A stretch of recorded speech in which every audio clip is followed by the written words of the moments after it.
Good morning. On behalf of our NEDA Mimaropa Regional Director, I'll be presenting po the CY 2024 fourth quarter Regional Project Monitoring and Evaluation System report. You may refer po to page 32 of the reference folder for the SEC brief and the said report. So the RPMC monitors, evaluates, and formulates recommendations on the implementation of development plans and programs in the region.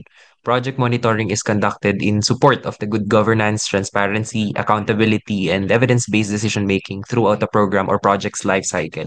Its goal is to keep track of the critical variables that could influence how successful a project or program is implemented and to provide reporting systems that enable timely correction or avoidance of implementation bottlenecks. So for the previous quarter, which is fourth quarter of the 2024, 25 government agencies reported the status of 401 projects amounting to 48.57 billion implemented in Mimaropa region. So these agencies were as follows: the DNR, the ICT Mimaropa, DOE, DOLE, DPWH Mimaropa, DPWH Mindoro Oriental District Engineering Office, DPWH Palawan 3rd District Engineering Office, DSWD, MINSU, MARSU, OMSC, PSU, RSU, WPU, NHA, Region 4, NIA, NPC, Provincial Governments of Oriental Mindoro, Occidental Mindoro, Palawan, and Romblon, city governments of Puerto Princesa and city government of Calapan, and Philippine Ports Authority offices of Palawan and Mindoro. So they are shown in your screen, the 25 implementing agencies. Out of the total 401 projects in the fourth quarter of 2024, 98 or 24.44% were major capital projects amounting to 31.45 billion, and 303 or 75.56% were non-major capital projects amounting to 17.12 billion.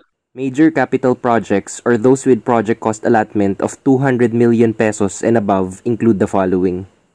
So yung mga usual po natin, yung TUPAD, Marinduque Airport Development Project, 4Ps, SLP, Social Pension Program for Indigenous Senior Citizens, Assistance to Individuals in Crisis Situation, Permanent Housing Program, Supply Installation of Electrical Voltage Project, Completion of New City Health Complex, Seaport Expansion Project, whereas in the infrastructure projects, flood control, mitigation structures, seawalls, CPAG projects, shore protection, coastal road, boulevard and causeway, road dikes, esplanade, drainage system, circumferential access tourism roads, airport multipurpose building facilities, slope protections, rehabilitation of roads with slips, roadway lighting structures, and the road widening projects, among others.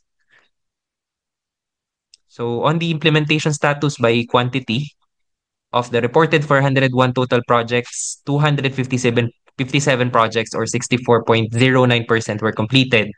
3 projects or 0.75% were on schedule. 57 projects or 14.21% were ahead of schedule. And 84 projects or 20.95% encountered problems in the implementation. On the implementation status by cost naman po, of the reported total amount of 48.57 billion, 52.49% were completed amounting to 25.5 billion, 1.13 rather percent were on schedule amounting to 550.05 billion, 20.51% were ahead of schedule amounting to 9.96 billion, and 25.86% or projects amounting to 12.56 billion encountered problems in the implementation. So just to summarize the previous slides of the reported 401 total projects, 257 projects or 64.09% were completed amounting to 25.50 billion. 3 projects or 0.75% were on schedule amounting to 550.05 million, while 57 projects or 14.21% were ahead of schedule amounting to 9.96 billion.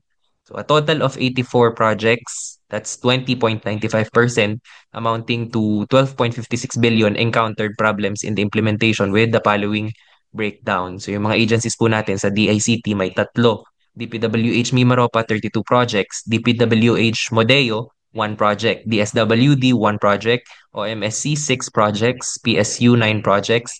RSU, 1 project. WPU, 4 projects. NHA, 4 projects.